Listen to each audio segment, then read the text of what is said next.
Anne Fradier, donc vous représentez aussi les employeurs et vous êtes secrétaire générale du CEDIMA. Vous êtes parmi les premières négociatrices du régime actuellement en place. Alors c'est intéressant parce que du coup, on a vu évoluer, vous avez vu évoluer le régime depuis 1988. La caractéristique du régime de prévoyance de la branche SDLM, hein, donc vous allez nous dire ce que c'est que la branche SDLM, c'est l'arrêt de travail, c'est la prise en charge de l'arrêt de travail dès le premier jour, ce qui est quand même pas fréquent dans les branches professionnelles sans franchise. Pourriez-vous le décrypter, le décrypter et présenter aussi succinctement la branche Anne, s'il vous plaît. Oui, bonjour à tous et merci de me donner la parole et d'apporter mon témoignage sur la prévoyance, qui est un sujet très important dans notre branche professionnelle, puisqu'effectivement, depuis 1988, nous sommes investis dans le sujet et au préalable, rappeler que ça nous a demandé près de 2 ans de réflexion en amont avant de mettre en place cet accord. Donc un petit rappel juste pour vous présenter le secteur. La branche SDLM couvre 3 secteurs. Le secteur de la vente et la réparation du matériel de travaux publics et de manutention. Les artisans ruraux, donc, qui représentent la réparation du matériel agricole, et le CEDIMA, qui est le syndicat des services et réparations de matériel agricole, d'espaces verts et métiers spécialisés. Donc, la caractéristique de notre branche, c'est que nous sommes à peu près 80 000 salariés, 7 000 entreprises réparties sur tout le territoire, essentiellement en zone rurale et en zone périurbaine pour l'activité plus travaux publics. On a effectivement un grand nombre de petites entreprises réparties sur le territoire. Autre caractéristique de la branche, on a plus de 80% d'hommes et 20% de femmes, donc une population essentiellement masculine. Des métiers essentiellement de service, hein, c'est la caractéristique, avec des techniciens qui ont des compétences très élevées puisque les machines deviennent de plus en plus sophistiquées. Donc, on a mis en place ce régime en 88 et effectivement, on a également une culture de la négociation dans notre branche, qui est la convention collective, existe depuis 69. Et on a toujours eu à cœur de mettre en place des accords qu'on appelle utiles, c'est-à-dire pas négocier pour négocier, mais mettre en place des systèmes qui soient réellement utiles à nos entreprises. Aussi une grande confiance des entreprises, essentiellement petites, qui ont très vite compris que c'était des sujets où elles n'avaient pas forcément les moyens et les compétences en interne pour s'en occuper, et vraiment aussi une organisation professionnelle qui souhaite mettre à disposition des entreprises des outils de gestion RH. Donc la convention collective a vraiment vécu comme apporteur de solutions pour des petites entreprises et pas simplement négocier pour remplir une obligation légale. Donc on a négocié un accord qui prend en charge donc l'arrêt de travail dès le premier jour.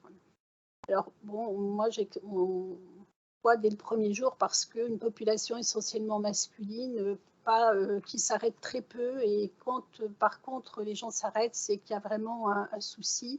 Donc très vite s'est imposée l'idée de dire négocions directement un accord global et pas un accord point par point. Donc nous avons une cotisation unique qui couvre 3 risques.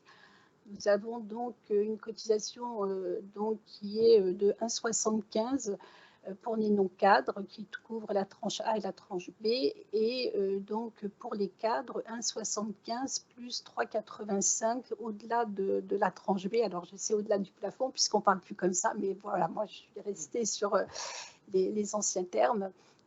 Donc cette contribution va couvrir l'arrêt de travail, donc premier jour pendant 180 jours, et ensuite à 80% jusque pendant 3 ans. Et après ça, un relais invalidité à 80% du salaire net jusqu'à l'âge de la retraite. Et ensuite, un capital d'essai de 1 an de salaire qui est doublé en cas de décès accidentel. Alors, la caractéristique de ce régime, c'est que très tôt, on a pris le parti de négocier sur la base d'une cotisation qui nous paraissait, je dirais, équilibrée, avec une répartition 60% la charge de l'entreprise et 40% la charge du salarié. Et cette contribution n'a pratiquement pas évolué depuis la mise en place du régime. Donc ça, c'est aussi une de nos caractéristiques, puisque dans le monde de la petite entreprise, ce qui est vraiment très mal vécu, c'est les sauts de cotisation. Les entreprises ont besoin d'avoir une visibilité et c'était important pour nous de bien calibrer dès le départ le taux pour que nos entreprises puissent l'intégrer dans leurs charges, parce que c'est vrai que la prévoyance, c'est bien sûr de la solidarité, de la mutualisation, mais c'est quand même un coût. Et donc, ça nous paraissait important de l'intégrer dans une logique aussi de pérennité et de stabilité. Très bien, merci beaucoup Anne. Du coup, ce qui est assez rare, c'est des branches qui ont intégré, qui ont fusionné en fait le maintien de salaire patronal dans le régime. Aujourd'hui, on a un régime incapacité-invalidité, sans distinction du maintien de salaire par rapport au reste, hein, et avec ce premier jour en contrepartie. Hein. Donc c'est très. Alors en 30 ans, qu'est-ce qui a bougé? Et puis qu'est-ce qui a bougé en 30 ans, Anne? Et puis comment la prévoyance est perçue par les entreprises? Alors, en 30 ans, ce qui a bougé, c'est déjà la loi qui a bougé et qui nous a obligés à bouger, parce que je dirais que, effectivement, on faisait partie des branches pour qui la désignation était le système qui lui paraissait le plus pertinent par rapport à la taille de nos entreprises, puisqu'essentiellement des petites structures. Donc, on s'est adapté déjà par rapport à ça. Ensuite, on est passé en labellisation et on vient de basculer, je dirais, en recommandation, mais je pourrais peut-être y revenir. Donc, pour ce qui a changé, c'est qu'on a intégré plusieurs situations très concrètes. On a aussi on est attentif à ce que nos adhérents nous remontent régulièrement toutes les difficultés qu'ils rencontrent sur le terrain, ce qui fait qu'on a adapté les accords au fur et à mesure des situations.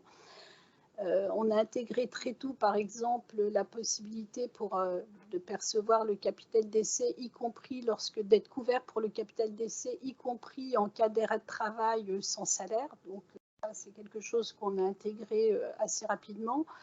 On a également pu assumer sans augmentation de cotisation l'allègement de la durée du départ en retraite. Donc, on a également intégré la portabilité. Donc, je dirais qu'on a piloté au fur et à mesure des années les différentes situations très concrètes qui se sont posées.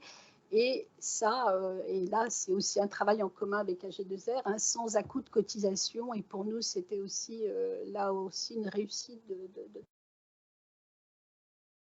Pas facile à piloter. Alors effectivement, le pilotage paritaire, vous le connaissez bien ici, on ne va pas vous apprendre le métier de négociateur de branche, mais c'est intéressant de voir la pérennité des systèmes dans le temps quand même, hein, parce que les taux bas, on le dit en branche en ce moment, hein, les taux bas ont provoqué une augmentation du provisionnement dans les comptes.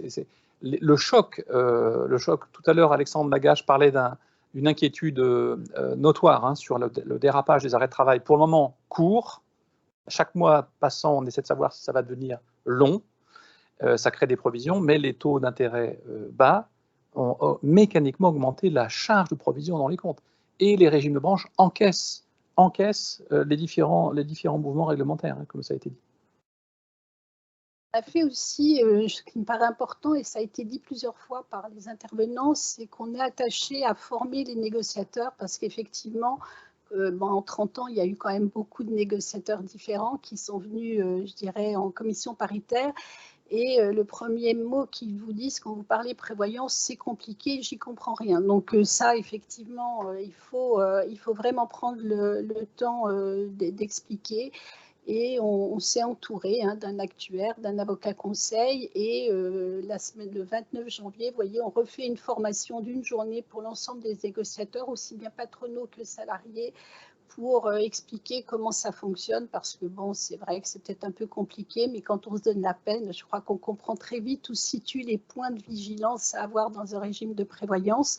Donc, on est attaché à ça. Autre élément important, je crois qu'on est investi, on nous délègue une mission, et je crois que c'est important que les négociateurs s'investissent dans le sujet et, je dirais, accompagnent le régime, l'organisme qui gère. C'est-à-dire qu'une négociation d'un régime de prévoyance, c'est pas j'ai négocié un accord, après je passe à autre chose et je le suis plus. Ce qui est important, c'est vraiment de suivre ces accords.